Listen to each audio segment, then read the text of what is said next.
Ici, on s'aime, mais souvent on se méfie aussi. Elle redoute une trahison, il se tait ou il s'évade ailleurs. C'est l'héritage d'une histoire ancienne qui a laissé la suspicion, la jalousie et l'insécurité émotionnelle au cœur des relations. Et si on pouvait réapprendre à se connaître, à s'apprivoiser pour construire autrement?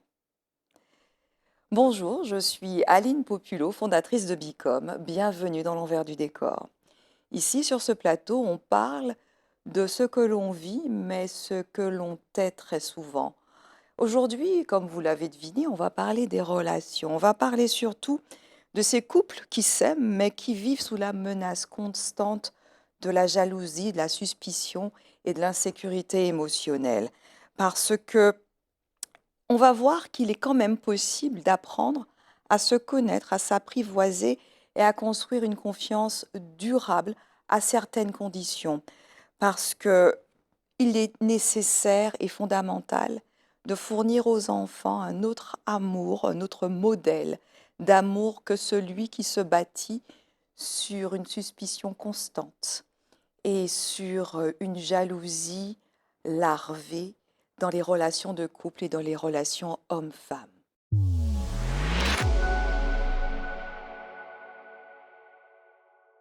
Alors, justement, chez nous, la suspicion fait partie de la vie quotidienne.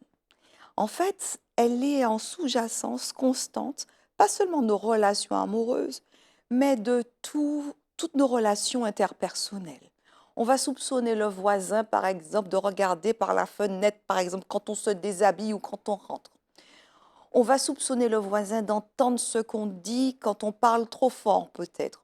On va soupçonner, en fait, un collègue d'avoir su ou d'avoir dit un tel. On va soupçonner tel ami. En fait, dans notre vie, on se fait des histoires sur tout et pour tout, en fait. Parce que c'est une sorte d'héritage culturel. Avec cette histoire de l'esclavage, vous savez, on a été conditionné dans notre ADN à se méfier de tout et d'être en état d'hypervigilance constante. Et le problème, c'est que cette hypervigilance constante qu'on a héritée dans notre ADN et dans nos gènes nous fait effectivement avoir peur de l'abandon, peur de la trahison et essayer, et du coup, automatiquement, on essaie de l'identifier à chaque coin de rue.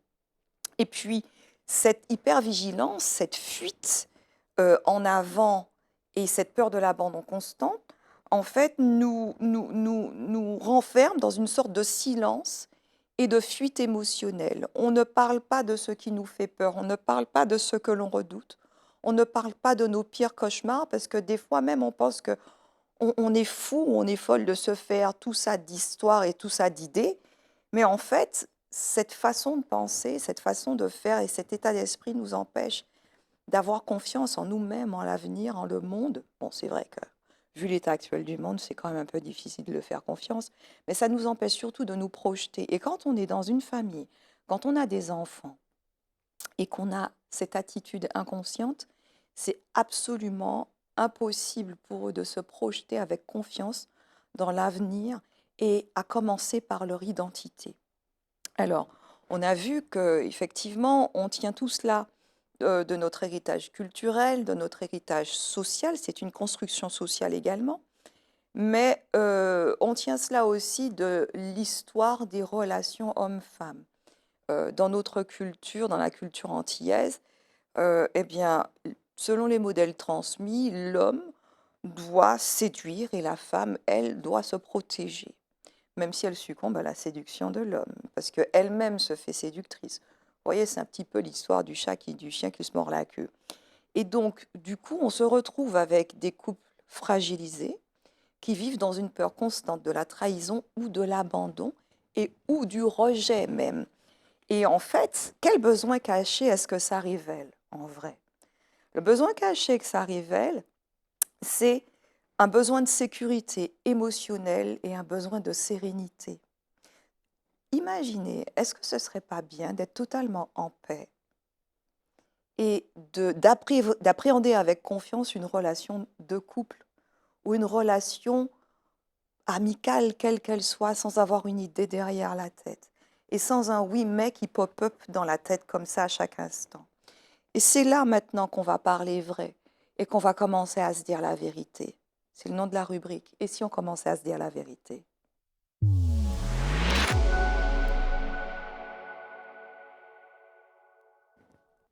Déjà, pour vivre vrai, pour être serein et surtout dans le cadre d'une relation de couple et dans le cadre d'une famille, hein, papa, maman, enfant, euh, il est nécessaire d'apprendre à se connaître pour de vrai. Très souvent, on se met ensemble euh, avec quelqu'un qui évolue au fur et à mesure du temps, au fil du temps. Et le problème, c'est que dans un couple, et puis dans toute histoire humaine, on n'évolue jamais au même rythme, on n'évolue pas en même temps, et surtout, le problème, c'est que on n'évolue pas dans la même direction. Et pourquoi est-ce qu'on n'évolue pas dans la même direction? Parce que on ne sait pas dire les choses essentielles. On ne sait pas poser les bonnes questions parce qu'on n'a pas appris à poser les bonnes questions, ni à se poser à soi-même les vraies questions et les vraies bonnes questions. Par exemple, pourquoi est-ce que je me mets avec cette personne? Est-ce que ça vient d'un état de manque? Est-ce que ça vient de mon horloge biologique qui s'est déclenchée et que c'est lui que j'avais sous la main et que je me suis dit que j'ai vu son potentiel et je me suis dit que ça pourrait le faire à condition que. Vous voyez, c'est ça le problème. J'ai remarqué une chose, c'est que les femmes voient souvent le potentiel de l'homme, mais l'acceptent mal comme il est à l'instant présent. Elles pensent qu'il va changer, je vais le faire changer, mais en fait, non. Au bout de 15 ans, tu te rends compte que le type, il n'a pas changé, en fait, et qu'il est pire qu'avant, et que toi, tu as changé de caractère parce que tu es de, parce que lui n'a pas changé comme toi, tu aurais voulu qu'il change, et que ta langue a commencé à devenir acide et à dire des choses pas gentilles, pas jolies, et du coup, ben, lui, il s'est éloigné au fur et à mesure des mots qui blessent, des humeurs qui changent tout le temps, de l'irascibilité, de la colère. Et ça, justement, c'est le problème quand on ne développe pas une vision commune. Il y a aussi la vérité, c'est qu'il faut, une fois qu'on est dans cet état-là et que le couple est dans cet état, il faut apprendre, si on veut toujours, s'apprivoiser petit à petit. Il faut apprendre à s'apprivoiser petit à petit, se retrouver là où on est, voir l'homme tel qu'il est, voir la femme telle qu'elle est, et puis se demander à deux, est-ce qu'on veut, est-ce qu'on va, et si on veut, comment on fait, quoi. Voilà, qu'est-ce qui va pas, pourquoi ça ne va pas, mais trouver une autre façon de dire ce qui ne va pas euh, sans blâmer l'autre. Parce que c'est vrai que quand on se dit qu'est-ce qui ne va pas, on dit c'est toi qui ne va pas. Mais on n'a pas réussi en fait à dissocier la personne d'un comportement. Et c'est ça qui pose problème. Même quand on parle d'un comportement, quelqu'un peut se sentir visé directement parce que il y a ce que nous sommes et ce que nous faisons. Et très souvent, on associe ce que nous faisons à qui nous sommes. Mais tout le monde fait des erreurs, personne n'est parfait.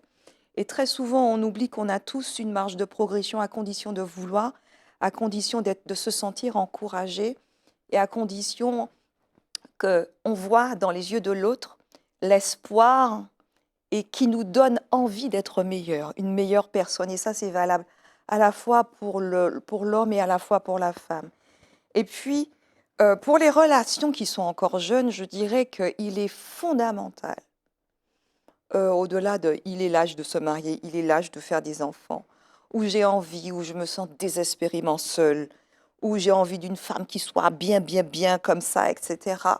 Et c'est pas aller chez Leclerc ou chez Carrefour faire ses courses, hein. C'est une histoire, c'est apprendre à connaître l'autre, d'où il vient, ses valeurs, sa famille, identifier les relations interfamiliales, savoir ce qui se joue en bas-fait, parce que très souvent, ben, quand on veut que quelqu'un nous aime et nous apprécie, il est totalement humain de montrer uniquement le meilleur de nous, parce qu'on se sent, quand on est en compagnie de cette personne, on sent qu'on est dans la meilleure version de nous-mêmes, en fait.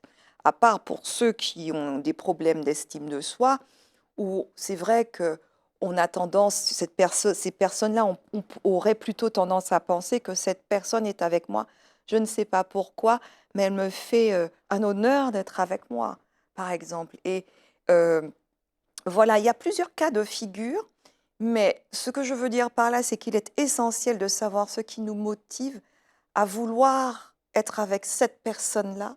Qu'est-ce que cette personne-là, par rapport à sa construction, ses valeurs et son ambition, sa perspective de la vie, sa vision de la vie, qu'est-ce qu'on peut faire à deux, où est-ce qu'on peut aller ensemble et comment on peut être complémentaires l'un de l'autre.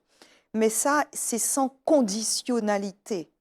C'est prendre la personne et savoir la voir telle qu'elle est pour ne pas avoir à lui reprocher ce qu'elle est 10 ans ou 15 ans plus tard, ou ni ce qu'elle est devenue. Parce que très souvent, j'ai remarqué dans les relations que pour une relation qui n'a pas marché, la femme aura tendance à dire, je le savais dès le début, mais j'ai préféré ne pas le voir. Très souvent, on a ce petit instinct, cet instinct de conservation. C'est sixième science qui te dit, mais mauvaise idée. Mais tu as tellement envie, ça te démange tellement. Tu as tellement envie d'être avec quelqu'un et te met des étoiles dans les yeux. Tu as des étoiles dans les yeux, il met des paillettes dans ta vie, Kevin. Sauf que 15 ans après, Kevin, il a un bide comme ça de bière. Il s'est laissé aller parce qu'il ne s'est pas senti admiré ni respecté par sa femme.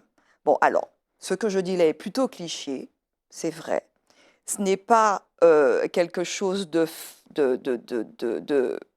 va dire, c'est pas une fatalité, mais très souvent, on va dire que c'est une illustration de ce qui se passe dans les couples.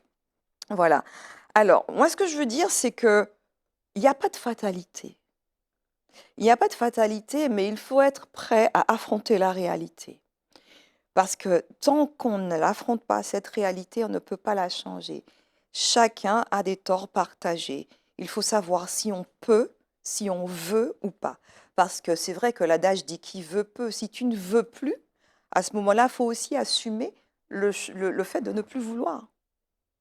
Et le fait de ne plus vouloir ne dépend pas de circonstances, ne doit pas dépendre, ne devrait pas dépendre de circonstances matérielles. Par exemple, se forcer à rester avec quelqu'un ou à devenir colocataire et élever des enfants dans ce climat de colocation, de manque de respect, de défaut de vision de l'un de l'autre, de défaut de projection, où l'un est brimé et l'autre est effacé.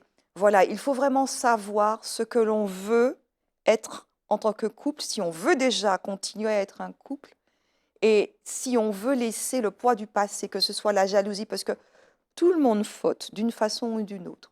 Est-ce que je dois laisser ça pourrir ma vie, ma relation de couple et aussi d'éteindre sur mes enfants qui eux aussi se projettent grâce à ce qu'ils voient de moi aujourd'hui dans leur relation de couple et dans leur relation amicale et affective? C'est ça là, les vraies questions à se poser. D'autre part, la suspicion et la jalousie, ce sont des conséquences de situations, ce ne sont pas en fait des identités. J'ai un comportement qui effectivement peut traduire de la jalousie parce que j'ai vécu ça. Je ne suis pas dans mon ADN une jalouse compulsive ou un jaloux compulsif. Il y a des raisons à ça. C'est le comportement que j'adopte parce que j'ai été traumatisée ou marquée par un certain type de comportement, mais ce n'est pas moi. Et savoir que ce n'est pas moi, ça veut dire que non, non, je ne suis pas fichue, quoi. Ce n'est pas fini. Et puis, la clé de la sécurité émotionnelle, c'est d'apprendre à s'aimer soi-même sans se perdre. Parce que si on ne s'aime pas, on ne donnera pas consciemment à l'autre la possibilité de nous aimer tel qu'on est. Parce que le point de départ, c'est s'aimer soi. Tu te traites comme comme tu voudrais être traité par l'autre. Et ne pas attendre que l'autre te traite comme tu voudrais être traité si toi-même, tu te refuses à être bien traité.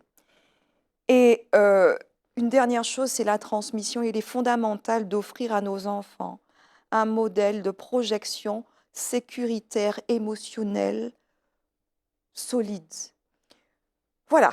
Bon, ben, je pense que j'ai fait le tour très rapidement, hein. En tout cas, merci d'avoir été avec moi, avec nous à l'envers du décor.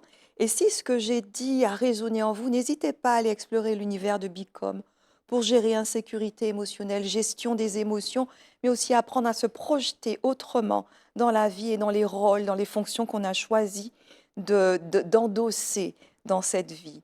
Je vous souhaite le meilleur, prenez soin de vous et je vous dis à très bientôt pour un autre épisode, un autre numéro de l'envers du décor.